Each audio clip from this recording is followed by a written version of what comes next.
अस्सलाम वालेकुम डियर, आपका टीचर है सर। आज जो टॉपिक हम पढ़ेंगे उस टॉपिक का नाम है रूल, और ये लास्ट टॉपिक है एटॉमिक है बाबा। तो हुंस रूल में हुंस हमें क्या बताता है, किस तरीके से अपने रूल, तो मैं आपको दे दूँ, फिर वो आप बच्चों के शेयर करूँगा। दिस अवर टॉपिक इज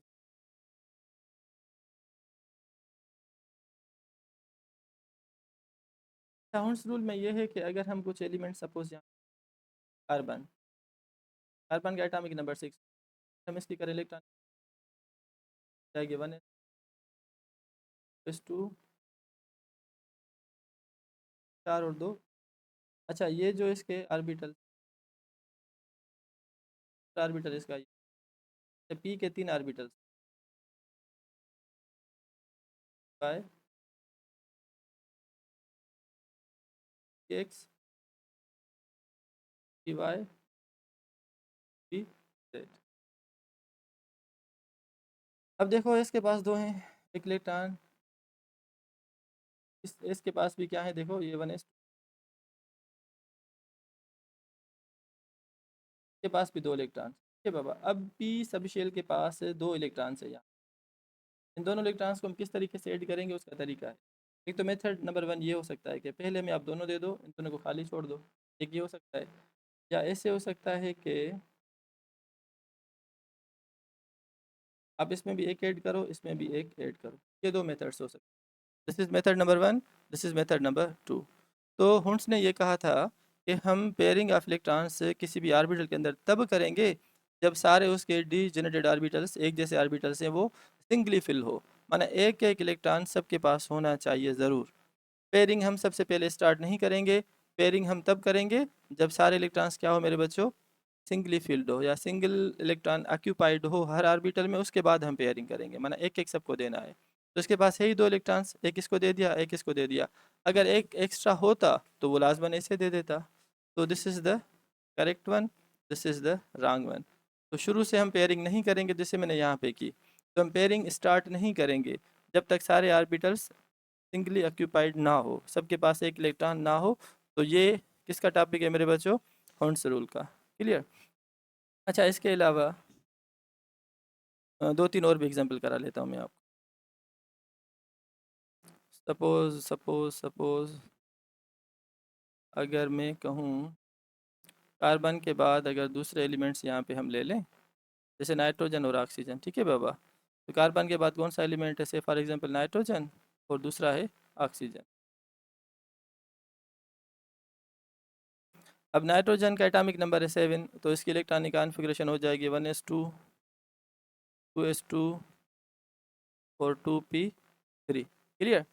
अब ऑक्सीजन की अगर हम करें इलेक्ट्रॉनिक कॉन्फ़िगरेशन तो मेरे बच्चों वो हो जाएगी 1s2 2s2 और 2p, 8 है टोटल, 2 2 4, और यहाँ पे आ जाएंगे 4। तो this is electronic configuration ground state में नाइट्रोजन की और ऑक्सीजन की। कार्बन की भी ग्राउंड स्टेट में, एक्साइटेड की बात नहीं हो रही। ठीक है बाबा, तो ये सारी ग्राउंड स्टेट की बात हो रही है। अब आ जाओ पी की तरफ, क्योंकि आखिरी वाला जो ऑर्बिटल है मसला उसके साथ होगा, पहले तो सारे वेल ऑक्यूपाइड होते हैं। तो इसके भी मैं सपोज 2 बना लेता हूँ, एक करेक्ट फिल होगा, दूसरा रॉन्ग फिल होगा। फिर आप बच्चे मुझे बताएंगे कि sir which one is the correct one, पहला सही है या दूसरा।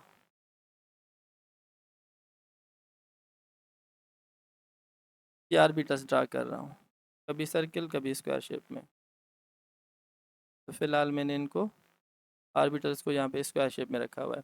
अच्छा, अब देखो यहाँ पे पी के पास 3 इलेक्ट्रॉन्स है, तो ऐसे हो सकता है कि इसको 2 दे दो, क्योंकि एक आर्बिटल में ज़्यादा से ज़्यादा 2 आएंगे, 3 तो हम ऐड ही नहीं कर सकते अकॉर्डिंग टू पाली। ज़्यादा से ज़्यादा number of electrons in orbital is 2। अच्छा, 2 इसके पास आ गए, 3 थे, एक बच गया इसको। आने ही वनी जेको सो गाना गाए, ही वनी राग गाए, धक्का आने परेशान करे। इसका मिसाल अगर मैं आपको डेली लाइफ में ये दे दूँ कि एक माँ है, ये 3 बच्चे हैं। ठीक है, तो अब उस माँ के पास जो है ना वो कितनी टाफ़ियाँ हैं, 3 टाफ़ियाँ हैं। अब वो माँ क्या चाहेगी कि पहले बच्चे को 2 टाफ़ियाँ दे दे, फिर जो दूसरा खड़ा है बेटा उसको 1 दे दे। अब तीसरे को अगर कुछ भी नहीं देगी तो आप समझ रहे हो क्या करेगा, सीधा किचन में जाएगा, सारे घर का जो है ना वो सिस्टम डामाडोल कर देगा, पूरा घर डिस्टर्ब कर लेगा। क्लियर। तो माँ क्या सोचेगी, वो कहेगी अगर 3 बच्चे हैं और 3 टाफ़ियाँ हैं ना, तो पहले बच्चों को 1 टाफ़ी, दूसरे को भी एक टाफ़ी और तीसरे को भी एक टाफ़ी। क्लियर? तो this is the correct one. Horns rule ने भी एक माँ की तरह सोचा कि अगर एक सब शेल के 3 ऑर्बिटल्स हैं और उसके पास 3 इलेक्ट्रॉन्स हैं, तो हर ऑर्बिटल को एक एक इलेक्ट्रॉन देंगे। हाँ, अगर बच जाएंगी टाफियाँ तो डबलिंग करेंगे, पेयरिंग करेंगे, दोबारा बांटेंगे। इससे ये होगा कि घर में मसला नहीं होगा, अमन और सुकून और शांति रहेगी। क्लियर? तो the first one is a wrong one, the second one is a right. कि सबको पहले सिंगल फिल करेंगे। हाँ, अगर सारे सिंगल फिल हो जाएंगे तो उसके बाद हम पेयरिंग करेंगे। आ जाओ ऑक्सीजन की तरफ, इसके पास 4 इलेक्ट्रॉन्स हैं, तो 2 इलेक्ट्रॉन्स इसको दे दो, 2 इसको दे दो। तो तसव्वुर करो ये क्या करेगा घर का हाल। ठीक है बाबा, खणी वठंदो सॼे घर खे तबाह करे छॾींदो। ठीकु आहे, सम्झी आऊं त इमेजिन कयो कि शइ न मिले ॿार खे त घर में केॾो किन कंदो। तो अब ये दो इसको ही वनी करे थे। अब आ जाओ इसकी तरफ, दूसरा मेथड। आप इसको एक इलेक्ट्रॉन दे दो, इसको भी एक इलेक्ट्रॉन दे दो और इसे भी एक इलेक्ट्रॉन दे दो। अच्छा, तीनों ऑर्बिटल सिंगली फिल है, बिल्कुल, विद द सेम स्पिन। अच्छा, ऐसे होगा कि तीनों का स्पिन सेम है, या तो तीनों क्लॉकवाइज हो या तीनों एंटी क्लॉकवाइज हो। ऐसे नहीं कि क्लॉकवाइज या एंटी क्लॉकवाइज फिर क्लॉकवाइज, नहीं। पहले तीनों इलेक्ट्रॉन्स जो हम ऐड करेंगे उनका स्पिन सेम होना चाहिए, या तो either they will be the in a clockwise position या इन एंटी क्लॉकवाइज। ऐसे नहीं कि क्लॉकवाइज एंटी क्लॉकवाइज फिर क्लॉकवाइज, नहीं, तीनों का डायरेक्शन एक जैसा हो। अच्छा देखो मेरे बच्चों, जब तीनों बच्चों को एक टाफ़ी मिल गई तो घर में सुकून, अमन, शांति। अच्छा, एक टाफ़ी बच गई, अब वो पहले को दे रहा है, तो ये जो 2 बच्चे ना खड़े रहेंगे, खैर है अम्मा, अगर होता तो आप मुझे दे देते, नहीं हो तो इट्स ओके, जब मिलेंगी तो आप हमें देंगी, हमें यकीन है पूरा आप पे के मना वो सुकून रहेगा घर के अंदर। तो मेरे बच्चों, when the all orbitals are singly filled, उसके बाद जब दूसरा इलेक्ट्रॉन डालेंगे, डबलिंग करेंगे या पेयरिंग करेंगे, तो फर्स्ट वाले के अपोज्ड होगा। तो ये अगर क्लॉकवाइज है तो एंटी क्लॉकवाइज, अगर फर्स्ट एंटी क्लॉकवाइज होता तो दूसरा जब आता तो वो क्लॉकवाइज हो जाता। तो this was the Hund's rule. Hund's ने क्या कहा कि सबसे पहले हम पेयरिंग नहीं करेंगे, हम सब ऑर्बिटल्स को सिंगली फिल करेंगे पहले विद द सेम स्पिन, उसके बाद हम पेयरिंग करेंगे विद द अपोज्ड स्पिन। तो ये था टॉपिक आज का हमारा, हुंड्स रूल। उम्मीद है कि आप बच्चों ने समझ लिया होगा। अब जो नोट्स मटेरियल रखे हैं मैंने बच्चों के लिए बना है वो शेयर कर रहा हूँ। ठीक है बाबा? तो ये था हुंड्स, ठीक है, Friedrich Hund. Electron occupy separate orbitals in the same subshell with the parallel या opposed spin first before pairing them. Clear? Pairing हम पहले नहीं करेंगे। अब ये डेफिनेशन है जो मैंने लिखी है बच्चों के लिए, कि the pairing of electrons in the orbitals of same subshell like p d और f does not takes place। Sir S आपने क्यों नहीं लिखा?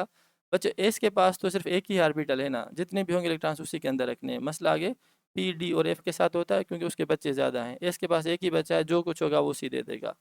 पी डी एफ, पी के पास 3 बच्चे, डी के पास 5 बच्चे और एफ के पास 7 बच्चे हैं।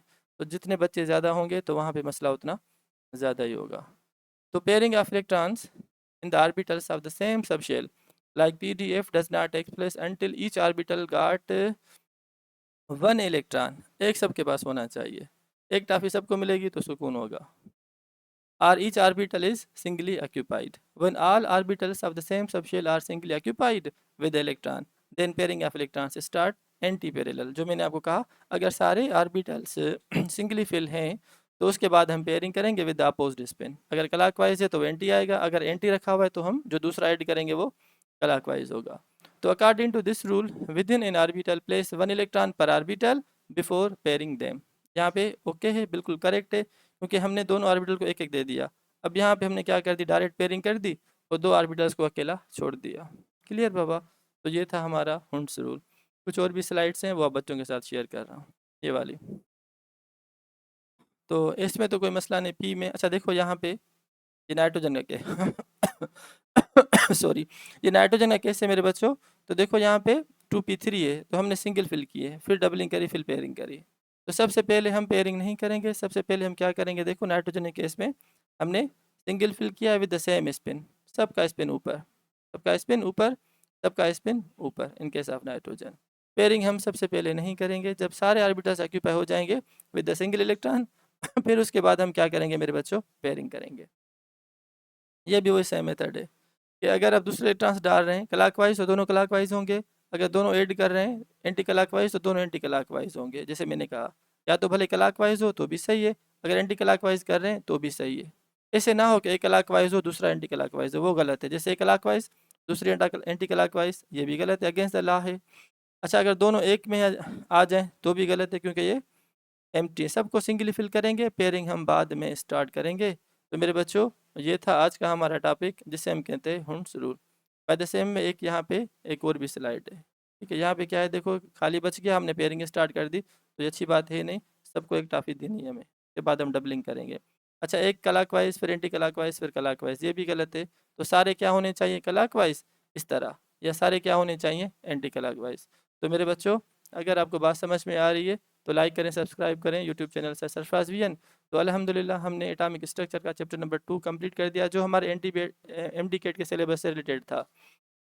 तो चैप्टर नंबर 2 के सारे टॉपिक्स मैंने आपको एक्सप्लेन कर दिए, from the first topic to the last.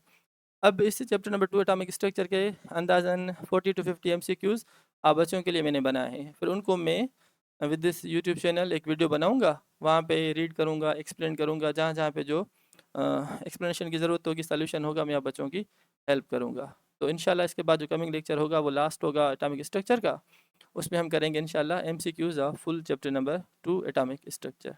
अल्लाह हाफिज़ बाबा।